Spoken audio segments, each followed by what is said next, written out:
नमस्कार साथियों, स्वागत है आप सभी का अपने इस YouTube चैनल पर।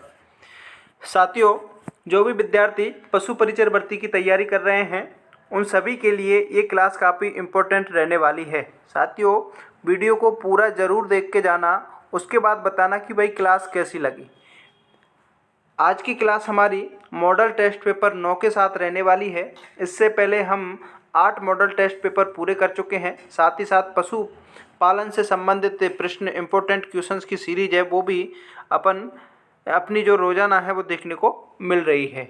अगर आपने ये वीडियो नहीं देखी है तो यूट्यूब के आई बटन पर क्लिक करके जाना, मैंने प्लेलिस्ट बना रखी है, वहाँ जाकर ज़रूर देखना। निश्चित तौर पर आपकी सफलता में उपयोगी साबित रहने वाली हैं।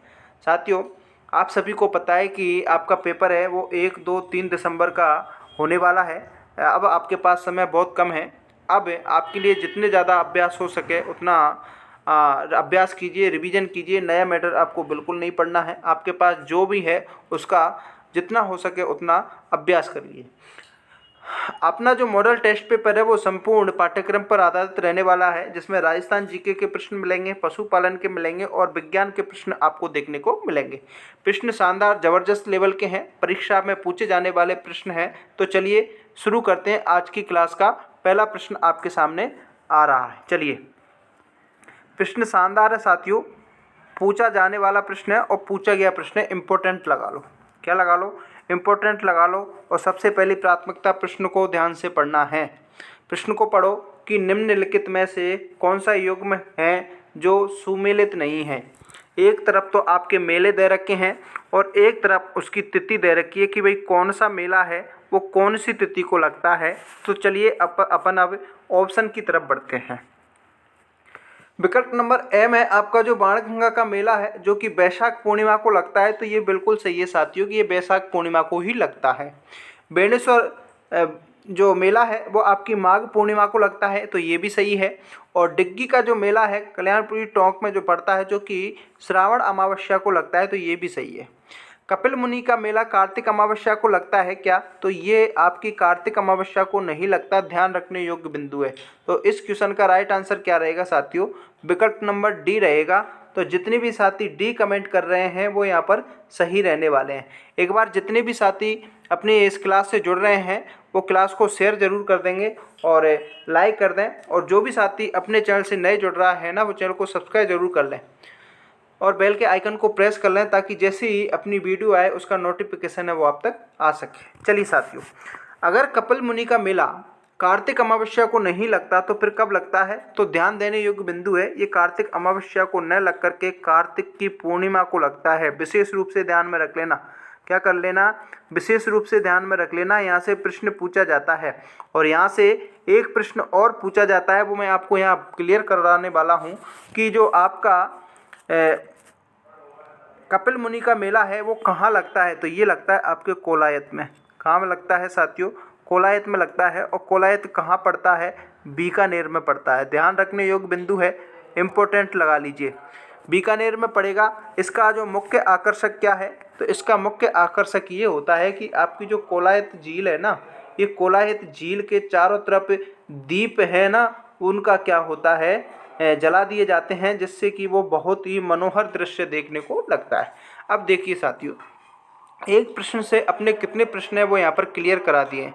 अगर आपको क्लास अच्छी लग रही है तो लाइक ज़रूर कर दीजिए और अपने दोस्तों को शेयर कर दीजिए। अपने वीडियो की एक खासियत रहती है कि एक प्रश्न के साथ साथ आने वाले जो संभावित प्रश्न है वो भी आपको क्लियर करा दिए जाते हैं। चलिए अगला प्रश्न देखो। अगला प्रश्न देखिए, इम्पोर्टेंट लगा लो, पूछा गया प्रश्न है। वैसे आप सभी को बता दूं कि अपनी क्लास का हर एक प्रश्न इम्पोर्टेंट रहने वाला है, ध्यान रखना। प्रश्न क्या है कि तेजाजी की स्मृति में राजस्थान में किस स्थान पर एक पशु मेला लगता है? शानदार प्रश्न है साथियों। कई बार इस प्रश्न को परीक्षाओं में पूछा गया है और हूबहू आने वाली परीक्षाओं में छपने वाला है। चलिए, 4 ऑप्शन आपके सामने हैं, देशनोक, आसीन, परबतसर, तिलवाड़ा। कमेंट करके बताओ। एक बार जितने भी साथी जुड़ रहे हैं बहुत बहुत स्वागत है आपका, वेलकम है। कमेंट करते चलिए। प्रत्येक प्रश्न का राइट आंसर कमेंट करके बताना है, एक एक प्रश्न को मिलाना है और लास्ट में कमेंट करके बताना है कि आप कितने प्रश्न सही करते हो। 30 प्रश्न आपकी क्लास में रहने वाले हैं, जिसमें से अगर आप 20 प्रश्न सही कर रहे हो तो आप मान के चल सकते हैं कि आप सिलेक्शन की दौड़ में हैं। ठीक है ना, तो ध्यान से देखना है। 18 से 20 मिनट की आपकी वीडियो रहने वाली है, जिसमें आपको अच्छे और परीक्षा के लेवल के प्रश्न देखने को मिलने वाले हैं। देखो, तेजाजी पशु मेला की बात करें तो ये आपके पर्वतसर में देखने को मिलता है भाई। कहाँ मिलता है? पर्वतसर में देखने को मिलता है। और पर्वतसर कहाँ पड़ता है? ये आपके नागौर में देखने को मिलेगा भाई। कहाँ मिलेगा? नागौर में देखने को मिलेगा। तो विकल्प नंबर सी इस क्वेश्चन का राइट आंसर रहेगा। अब यहाँ से एक प्रश्न और पूछा जाता है। प्रश्न ये पूछा जाता है कि एशिया का सबसे बड़ा पशु मेला, क्या पूछा जाएगा? एशिया का सबसे बड़ा पशु मेला कौन सा है? तो वो है आपका तेजाजी पशु मेला, जो कि पर्वतसर नागौर में लगता है। ध्यान रखने योग्य बिंदु है। ठीक है ना। चलिए, अच्छी लग रही हो वीडियो तो लाइक कर दें साथियों। और इस प्रकार से आपके प्रश्नों को यहाँ पर क्लियर किया जाता है शानदार तरीके से। चलिए अगला प्रश्न देखो। अगला प्रश्न देखिए। अगला प्रश्न है कि सालासर बालाजी का मेला किस महीने में लगता है? कमेंट करके बताओ। वैशाख, सावन, चैत्र, कार्तिक। 4 ऑप्शन आपके सामने। वेरी गुड, वेलकम है भाई आपका। स्टडी विद AK का राइट आंसर आ गया है, बहुत बढ़िया। साथ ही साथ संजना वर्मा का भी कमेंट आ रहा है, बहुत बढ़िया। शेयर कर दीजिए भाई अपने दोस्तों को, लाइक कर दीजिए। अच्छी लग रही हो वीडियो तो लाइक ज़रूर कर दें। चलिए, सालासर बालाजी जो मेला है वो आपके चैत्र महीने में देखने को मिलेगा। कौन से महीने में देखने को मिलेगा? चैत्र महीने में। साथ ही साथ ये आश्विन माह में भी आपको कहीं कहीं देखने को मिल जाएगा, कहीं कहीं बुकों में। तो ध्यान रखना भाई, आप बाद में बोले कि सर आपने चैत्र बताया, आश्विन तो बताया ही नहीं। तो आश्विन भी आपको कहीं कहीं देखने को मिल जाता है। चलिए अगला प्रश्न देखो। अगला प्रश्न देखो। प्रश्न क्या है कि मालपुरा तहसील स्थित डिग्गीपुर में कल्याण जी का जो मेला है वो किस भगवान के स्वरूप में मनाया जाता है? कमेंट करके बताओ जितने भी साथी जुड़ रहे हैं एक बार। विकल्प नंबर ए भगवान विष्णु, विकल्प नंबर बी भगवान शिव, विकल्प नंबर सी भगवान लक्ष्मण और विकल्प नंबर डी भगवान इंद्र। तो देखिए, मालपुरा तहसील जो डिग्गीपुर है ये कहाँ पड़ती है? ये पड़ती है आपके टोंक में। कहाँ पड़ती है? टोंक में। और ये कौन से भगवान से संबंधित है? तो ये आपके भगवान विष्णु से संबंधित देखने को मिलेगा। तो विकल्प नंबर ए इस क्वेश्चन का क्या रहेगा भाई? राइट आंसर रहेगा। जितने भी साथी ए कमेंट कर रहे हैं उन सभी का ये प्रश्न सही रहने वाला है। बहुत बढ़िया। चलिए, सभी का कमेंट भी आ रहा है। प्रत्येक विद्यार्थी कमेंट करके जरूर बताएं। हर एक विद्यार्थी का कमेंट है वो यहाँ पर देखा जाएगा। अगला प्रश्न देखो। अगला प्रश्न देखिए साथियों, शानदार प्रश्न है, पूछा जाने वाला प्रश्न है। ऐसे प्रश्न अब आपकी परीक्षा में आपको देखने को मिलेंगे। इस प्रकार के प्रश्नों को देख करके आपको भागना नहीं है साथियों, सच्चाई को स्वीकार करो। पैटर्न बदल चुका है, ये चीज़ें आपको कोई नहीं बताएगा। लॉलीपॉप प्रश्न आते हैं लेकिन कुछ आते हैं, अब इस प्रकार के प्रश्न आपको सिलेक्शन दिलाते हैं। सामान्य प्रश्न सभी को आते हैं, जो कि लगभग 50 से 60% लोगों को सामान्य प्रश्न आते हैं जो कि परीक्षा में पूछे जाते हैं। इस प्रकार के प्रश्न जो विद्यार्थी करता है वो सिलेक्शन लेके जाता है। ध्यान रखना, तभी मैंने बोला था कि वीडियो को पूरा देखना। शानदार क्लास रहने वाली है, इंपॉर्टेंट क्वेश्चंस आपको देखने को मिलेंगे। चलिए देखिए, सूची फर्स्ट को सूची सेकंड से सुमेलित करना है। एक तरफ आपकी देवियाँ दे रखी हैं और एक तरफ आपके कुल वंश दे रखे हैं कि कौन से वंश की देवी कौन सी है। चलिए देख लेते हैं भाई। आदिवासियों की देवी की अगर अपन बात करें, किसकी? आदिवासियों देवी की बात करें तो ये आपकी आती है कंटेश्वरी माता। तो विकल्प नंबर ए में 3 आ जाएगा। क्या आ जाएगा? 3 आ जाएगा। चारणों की कुल देवी की बात करें तो करणी माता आ जाती है। करणी माता को आपको विशेष रूप से ध्यान में रखना है कि ये आपके देशनोक बीकानेर में पड़ता है। ठीक है ना। सीरवी जाति की कुल देवी की बात करें तो आई माता आ जाएगी भाई। कौन सी माता आ जाएगी? आई माता आ जाएगी। और चौहानों की कुल देवी की बात करें तो जीर्ण माता आती है, जिनका मंदिर रेवासा सीकर में देखने को मिलेगा। अब यहाँ से आप क्लियर कर लीजिए कि ए में तो आपका कौन सा है भाई? तीसरा है। बी में कौन सा है? चौथा है। सी में पहला है और डी में दूसरा है। अब यहाँ से आप मिलान कर लीजिए। ए में 3, बी में 4, सी में 1, डी में 2, विकल्प नंबर ए में है। तो ए इस क्वेश्चन का क्या रहेगा भाई? राइट आंसर रहेगा। अगला प्रश्न देखो। अगला प्रश्न देखिए साथियों, प्रश्न क्या है? प्रश्न शानदार है, जबरदस्त लेवल का है। पूछा गया प्रश्न है, इंपॉर्टेंट लगा लो। हथमती, मेसवा और माजम किसकी सहायक नदियां हैं? माही की, बनास की, काली सिंध की, साबरमती की। कमेंट करके बताओ जितने भी साथी जुड़े हुए हैं। क्वेश्चन नंबर 6 का राइट आंसर आपको कमेंट करके बताना है कि आपकी जो हसमती, मेसवा और माजम ये आपकी साबरमती नदी की सहायक नदी देखने को मिलेंगी। ध्यान रखना, साबरमती नदी की सहायक नदियाँ देखने को मिलेंगी। अब आप देख लीजिए साबरमती नदी कौन से विकल्प में है, तो साबरमती नदी आपके विकल्प नंबर डी में है, तो डी इस क्वेश्चन का क्या रहेगा, राइट आंसर रह जाएगा। ठीक है ना। चलिए साथियों, अगला प्रश्न देखो। वीडियो अच्छी लग रही है तो लाइक कर दें। जो भी साथी अपने चैनल से नए जुड़ रहे हैं ना, वो चैनल को सब्सक्राइब जरूर कर लें भाई। बहुत शानदार और ज़बरदस्त परीक्षा के लेवल का कंटेंट देखने को मिलेगा। अगला प्रश्न देखो। प्रश्न क्या है कि निम्न में से कौन सी नदियां कच्छ के रन में गिरती हैं। देखो भाई, 4 ऑप्शन आपके सामने हैं, पश्चिमी बनास और लूनी, माही और पश्चिमी बनास, साबरमती और लूनी, और माही और लूनी। बताओ भाई, ऐसी कौन सी नदियां हैं जो कच्छ के रन में गिरती हैं। तो बताओ, सभी साथी कमेंट करके बताएं कि आपकी जो पश्चिमी बनास और लूनी नदी है ना, कौन सी, आपकी पश्चिमी बनास और लूनी नदी है, ये 2 नदियाँ आपके कच्छ के रन में देखने को मिलेंगी। तो विकल्प नंबर ए इस क्वेश्चन का राइट आंसर रहेगा। अब अगर आपकी तैयारी अच्छी है तो मैं आपको यहाँ से एक प्रश्न पूछने वाला हूँ, जिसका आपको राइट आंसर कमेंट बॉक्स में लिख करके बताना है कि आपकी जो लूनी नदी है ना, लूनी नदी, इस नदी का उद्गम कहाँ से हुआ है। सभी विद्यार्थी एक बार कमेंट करके बताएंगे। अगर आप इसका आंसर कमेंट करके बताते हो तो मैं समझ जाऊंगा कि भाई आप बहुत ही शानदार तैयारी रखने वाले हैं और आप निश्चित तौर पर सिलेक्शन की दौड़ में। अगला प्रश्न देखो साथियों। अगला प्रश्न देखिए साथियों, प्रश्न शानदार है। 56 का जो मैदान है वो निम्नलिखित बेसिनों में किस में स्थित देखने को मिलेगा। Chambal basin, Mahi basin, Luni basin, Banas basin. Comment करके बताओ भाई। देखिए, 56 के मैदान की बात करें तो आपका जो राजस्थान का मैप का जो दक्षिणी भाग आता है ना, वहाँ आपको देखने को मिलेगा। अब आपसे ये पूछ लिया जाए कि कौन सी बेसिन में है, तो ये आपके माही बेसिन में देखने को मिलेगा। विकल्प नंबर बी इस क्वेश्चन का क्या रहेगा भाई, राइट आंसर रहेगा। यहाँ से एक प्रश्न और बनता है कि आपका जो 56 का मैदान है ना, वो कौन कौन से जिलों में फैला हुआ है। तो ये फैला हुआ है आपके बांसवाड़ा वाला जिला आ जाएगा और एक आपका प्रतापगढ़ वाला क्षेत्र आ जाएगा। इन दोनों के बीच का जो क्षेत्र होता है, जिसको अपन 56 के मैदान से के नाम से जाने जाते हैं, और ऐसा कहा जाता है कि इसमें जो 56 गांव हैं वो मौजूद होते हैं, इसलिए इसको 56 का मैदान कहा जाता है। तो आई होप दोस्तों इतनी बात आपको यहाँ पर समझ में आ गई हो। अगर अच्छी लगी है वीडियो तो एक लाइक कर देंगे और शेयर कर देंगे। अगला प्रश्न देखेंगे। अगला प्रश्न देखिए, जल्दी से जल्दी अभ्यास करते चलिए, रिवीजन करते चलिए। बड़वारी जो नस्ल है वो किससे संबंधित है। ये आपके पशुपालन से संबंधित प्रश्न देखने को मिल गया। और आप सभी को पता है कि पशुपालन का जो मैटर है वो आपके 40 से 45 नंबर का देखने को मिलेगा। और संपूर्ण पशुपालन की मैं आपको अभ्यास वो कराने वाला हूँ। रिवीजन चल रहा है। इंपॉर्टेंट क्वेश्चन की सीरीज में आपके पशुपालन से संबंधित 3 से 4 वीडियो मैं आपकी दे चुका हूँ। ठीक है ना।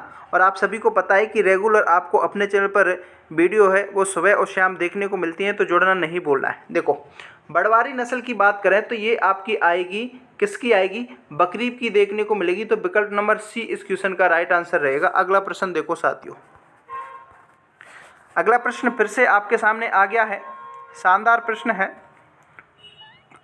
सूची फर्स्ट को सूची सेकंड से क्या करना है, मिलान करना है। चलिए, एक तरफ आपके पशु दे रखे हैं, एक तरफ आपकी नस्लें दे रखी हैं। अब यहाँ से ये पूछा है कि कौन सा पशु कौन सी नस्ल का है, उसका मिलान करना है और आंसर बताना है। देखिए, भेड़ की नस्ल की अगर अपन बात करें तो भेड़ की नस्ल आती है नाली। कौन सी आती है भाई, नाली आती है। गौवंश की बात करें तो ये आपकी राठी आ जाएगी। ऊँट की बात करेंगे तो नाचना आ जाएगी। और भैंस की बात करेंगे तो मुर्रा आ जाएगी। अब यहाँ से अपन इनको क्या कर लेंगे, मिलान कर लेंगे। क्या करेंगे भाई, ए में कौन सा है, ए में तो कौन सा आ जाएगा आपका 4 आ जाएगा। कौन सा आएगा, 4 आएगा। और बी में कौन सा आ जाएगा, बी में 3 आ जाएगा, सी में 2 आ जाएगा और डी में 1 आ जाएगा। यानी कि विकल्प नंबर ए इस क्वेश्चन का क्या रहेगा, राइट आंसर रहेगा। जितने भी साथी ए कमेंट करेंगे यहाँ पर सही रहने वाले हैं। अगला प्रश्न देखो। अगला प्रश्न देखिए, ये आपके हिस्ट्री से संबंधित प्रश्न है। पृथ्वीराज तृतीय और मोहम्मद गौरी के मध्य कितने युद्ध लड़े गए थे। ध्यान रखना, पृथ्वीराज तृतीय और मोहम्मद गौरी के मध्य 2 युद्ध लड़े गए थे। एक तो तराइन का प्रथम युद्ध और एक था तराइन का द्वितीय युद्ध। तराइन का प्रथम युद्ध 1111 91 में लड़ा गया था और द्वितीय युद्ध 1192 में लड़ा गया था। पहले युद्ध में आपके पृथ्वीराज चौहान की विजय हुई थी और दूसरे युद्ध में आपके मोहम्मद गौरी की विजय हुई थी, जो कि विशेष रूप से ध्यान रखने योग्य बिंदु है। तो इस क्वेश्चन का राइट आंसर क्या रहेगा भाई? 2 रहेगा। विकल्प नंबर बी इस क्वेश्चन का राइट आंसर रहेगा। अगला प्रश्न देखो साथियों, अगला प्रश्न देखेंगे। जितने भी साथी एक बार जुड़ रहे हैं सभी क्लास को शेयर कर देंगे अपने दोस्तों को। जो भी साथी चैनल से नए जुड़ रहे हैं वो सब्सक्राइब जरूर कर लें। आपका रिवीजन अब शानदार और ज़बरदस्त तरीके से मैं पूरा कराने वाला हूं। बस आपको जुड़ना है और पूरा देखना है वीडियो को, कमेंट करके बताना है। अच्छी लगे तो शेयर जरूर कर देना भाई। निम्न में से किस शासक के राजकाल के दौरान दिल्ली शिवालिक स्तंभ उत्कीर्ण कराया गया था? शानदार प्रश्न है साथियों, इंपॉर्टेंट लगा लो। विग्रहराज चतुर्थ, अर्णोराज, अजयराज और पृथ्वीराज द्वितीय। बताओ भाई, कमेंट करके बताओ। तो देखिए, एक शासक आते हैं आपके विग्रहराज चतुर्थ। कौन आएंगे भाई? विग्रहराज चतुर्थ आएंगे। और इस विग्रहराज चतुर्थ के शासनकाल में आपके दिल्ली के शिवालिक में एक अभिलेख देखने को मिलेगा। इस अभिलेख में ऐसा कहा जाता है कि आपके जो विग्रहराज चतुर्थ हैं, इन्होंने मिलेचों को, कौन से? अरे मिलेच का जो आक्रमण हुआ था उनको बार बार पराजित करके भगाया गया था, ऐसा वहाँ उस ग्रंथ या अभिलेख में देखने को मिलेगा। तो विकल्प नंबर ए इस क्वेश्चन का क्या रहेगा भाई? राइट आंसर रहेगा। अगला प्रश्न देखेंगे। अगला प्रश्न देखो, पृथ्वीराज तृतीय का समकालीन चंदेल शासक कौन था? शानदार प्रश्न है। परमार्ती देव, जय वर्मा, कीर्ति वर्मा, यशो वर्मा। पृथ्वीराज तृतीय के समकालीन अगर चंदेल शासक की बात आ जाए तो परमार्दी देव आपको विशेष रूप से ध्यान में रखना, जिसको अपन परमाल के नाम से भी जाना जाता है। कहीं कहीं बुकों में आपको राजा परमाल देखने को मिलेगा और कहीं कहीं आपको परमार्ती देव देखने को मिलेगा।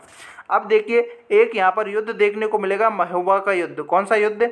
महोबा का युद्ध देखने को मिलेगा, जो कि आपका 1182 ईस्वी में देखने को मिलेगा, जिसमें एक तरफ आपके पृथ्वीराज चौहान होंगे और एक तरफ परमार्दी देव के सेनापति आला और उदल देखने को मिलेंगे। बहुत भयंकर युद्ध होता है, जिसमें आला और उदल की क्या हो जाती है?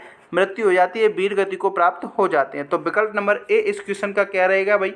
राइट आंसर रहेगा। जितने भी साथी ए कमेंट करेंगे वो यहाँ पर सही रहने वाले हैं। अगला प्रश्न देखेंगे। अगला प्रश्न देखो, शानदार प्रश्न है, ध्यान से पढ़ना। यहाँ से आपके 3 से 4 प्रश्न क्लियर होने वाले हैं। बस आपको कमेंट करके बताना है इस प्रश्न का राइट आंसर। बताओ भाई, प्रश्न को ध्यान से पढ़ो। प्रश्न क्या है कि अलाउद्दीन खिलजी के विजयों के कालक्रम को व्यवस्थित रूप से जमाना है। एक आपका रणथंभौर का युद्ध आएगा, एक आपका जालौर का युद्ध आएगा, एक चित्तौड़गढ़ का और एक सिवाना का। देखो, अब यहाँ से अपन, अगर आपको सन याद है तो आप इस प्रश्न को व्यवस्थित रूप से जमा करके आंसर दे सकते हैं। देखो, रणथंभौर युद्ध की अगर अपन बात करें तो ये हुआ था सन 1301 में। कब हुआ था? 1301 में हुआ था। जालौर का आपके 1311 ईस्वी में हुआ था।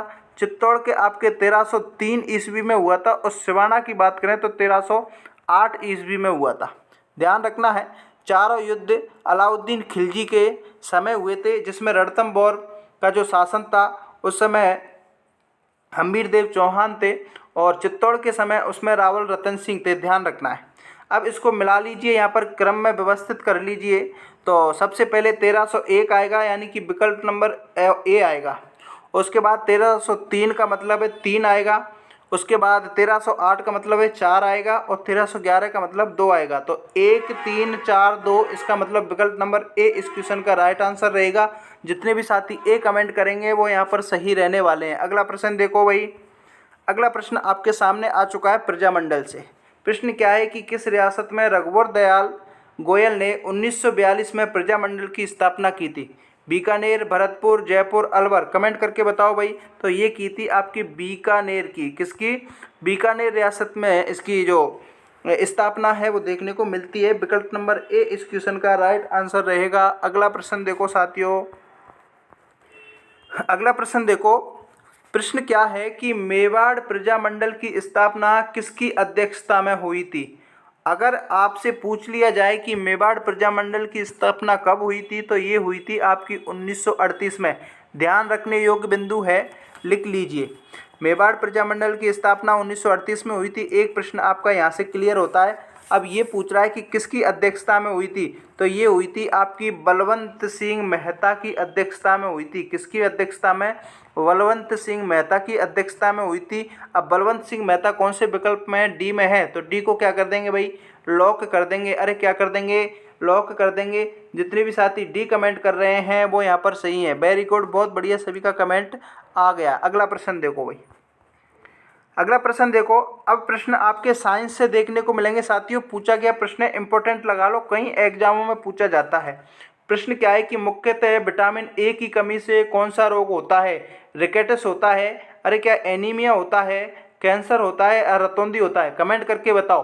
तो विटामिन ए की कमी से रतौंधी नामक रोग देखने को मिलेगा, जिसमें क्या होता है कि रात में कम दिखता है। विकल्प नंबर डी इस क्वेश्चन का राइट आंसर रहेगा। अगला प्रश्न देखो भाई, सभी साथी एक बार क्लास को शेयर कर देंगे। जितने भी साथी जुड़ रहे हैं सभी प्रश्न, प्रत्येक प्रश्न का राइट आंसर कमेंट करके बताएंगे। अगला प्रश्न देखो, आयोडीन की कमी से मुख्यतः कौन सी बीमारी होती है? रतौंधी, सूखा रोग, घेंगा रोग, बांझपन? बताओ भाई। अगर आपकी आयोडीन की कमी है तो आपको एक रोग देखने को मिलेगा जिसका नाम है घेंगा रोग। कौन सा रोग? घेंगा रोग आपको आयोडीन की कमी से देखने को मिलेगा। तो विकल्प नंबर डी, कौन सा? विकल्प नंबर सी इस क्वेश्चन का क्या रहेगा भाई? राइट आंसर रहेगा। अगला प्रश्न देखो, अगला प्रश्न क्या है कि निम्नलिखित में से कौन सा एक असंक्रामक रोग है? देखिए, दो प्रकार के होते हैं, एक तो होता है संक्रामक रोग और एक होता है आपका असंक्रामक रोग। संक्रामक रोग वो होता है जो एक दूसरे के संपर्क में आने से फैलता है, और असंक्रामक रोग ऐसा नहीं होता। चलिए, तो जुखाम, एड्स और दाद ये तीनों तो संक्रामक रोग हैं, जबकि कैंसर एक ऐसा रोग है जो असंक्रामक की श्रेणी में आता है। तो विकल्प नंबर सी इस क्वेश्चन का क्या रहेगा भाई? राइट आंसर रहेगा। अगला प्रश्न देखो साथियों, अगला प्रश्न आपके सामने आ चुका है। सूची पृष्ठ को सूची सेकंड से मिलाना है। क्या करना है? सूची पृष्ठ को सूची सेकंड से मिलाना है। एक तरफ आपके रोग दे रखे हैं और एक तरफ पे किसकी कमी से होते हैं वो दे रखा है। देखिए, प्रोटीन की कमी से कौन सा होता है? कुपोषण होता है। और ये कौन सा रोग होता है? तो ये होता है आपका मेरस्मस। कौन सा होगा भाई? मेरस्मस होगा। उसके बाद थियामिन की कमी से कौन सा होगा? तो थियामिन की कमी से होगा आपका बेरी नामक रोग। तो ये चौथे में आ जाएगा भाई। विटामिन डी की कमी से कौन सा होगा? तो विटामिन डी की कमी से होगा आपका रिकेटस रोग। कौन सा होगा भाई? रिकेटस होगा। और लोहे की कमी से आपका अरक्तता या रक्त अल्पता होगा। तो अब आप इसका क्या कर लेंगे भाई? मिलान कर लेंगे। मिलान क्या करेंगे कि ए में तो कौन सा आएगा भाई? 2 आएगा, बी में कौन सा आएगा? 4 आएगा, सी में कौन सा आएगा? 1 आएगा, और डी में कौन सा आएगा? 2 आएगा। यानी कि विकल्प नंबर बी इस क्वेश्चन का क्या रहेगा भाई? राइट आंसर रहेगा। अगला प्रश्न देखो, अगला प्रश्न आपके सामने है। प्रश्न क्या है कि शब्द संकर ओज किसने प्रतिपादित किया था?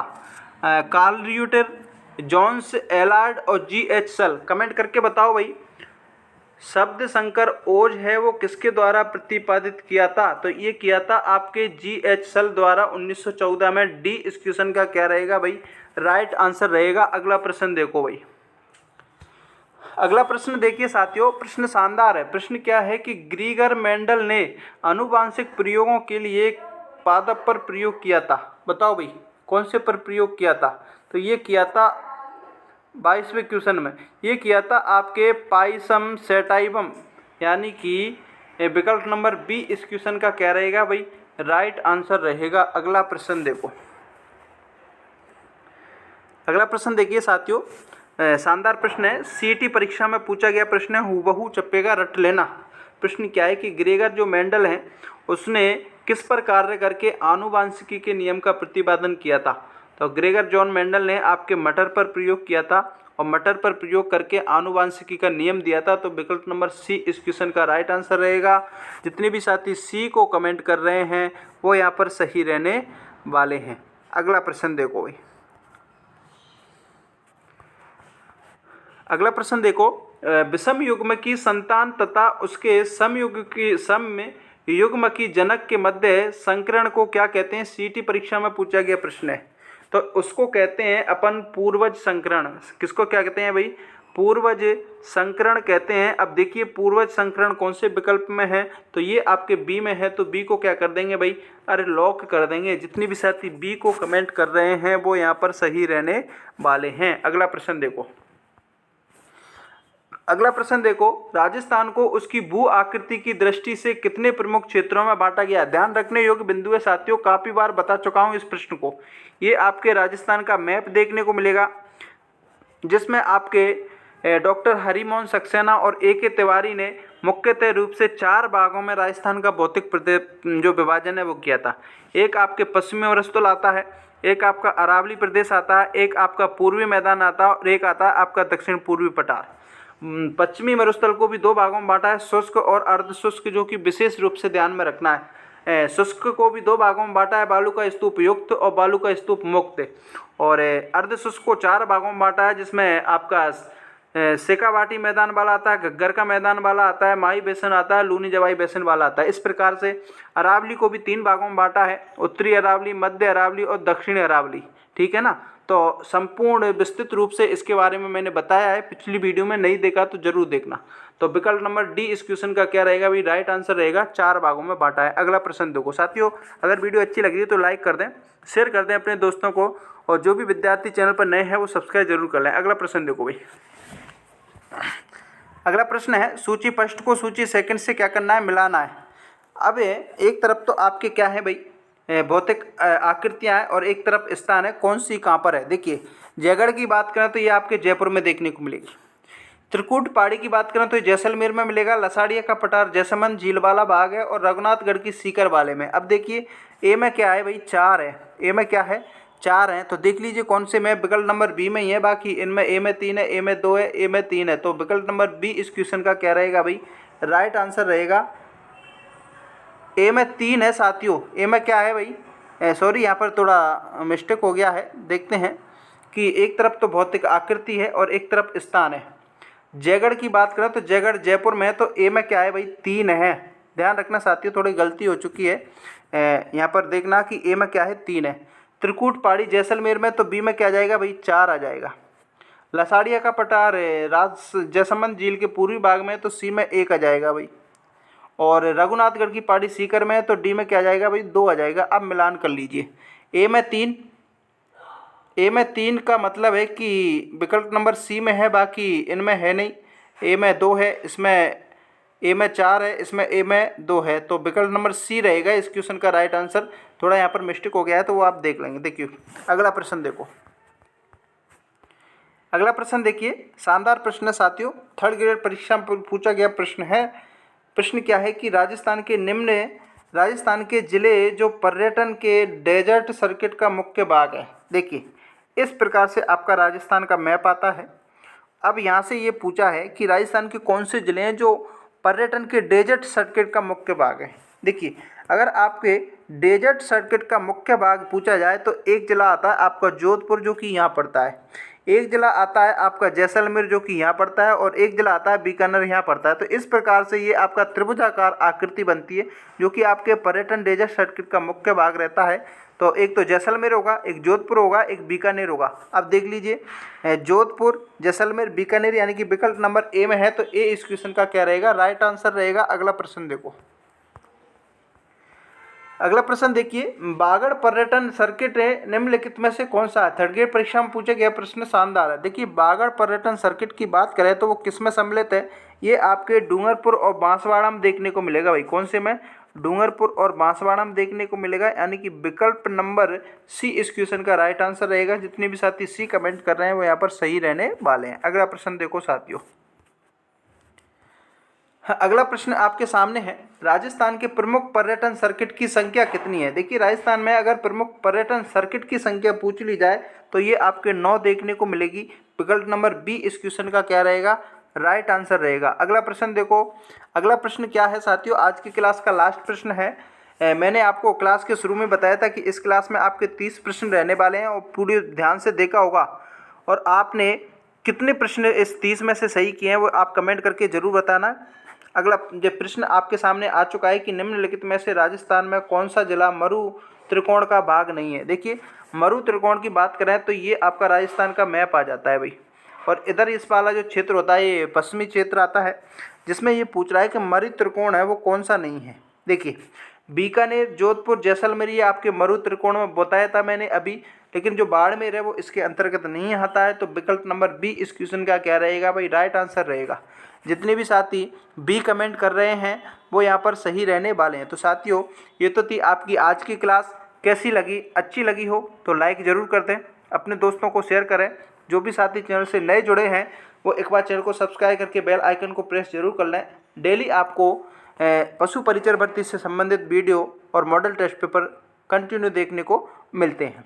30 में से कितने प्रश्न सही किए हैं कमेंट करके ज़रूर बताना। मिलते हैं अगली वीडियो में सुबह 8 बजे। तब तक के लिए जय हिंद, जय भारत।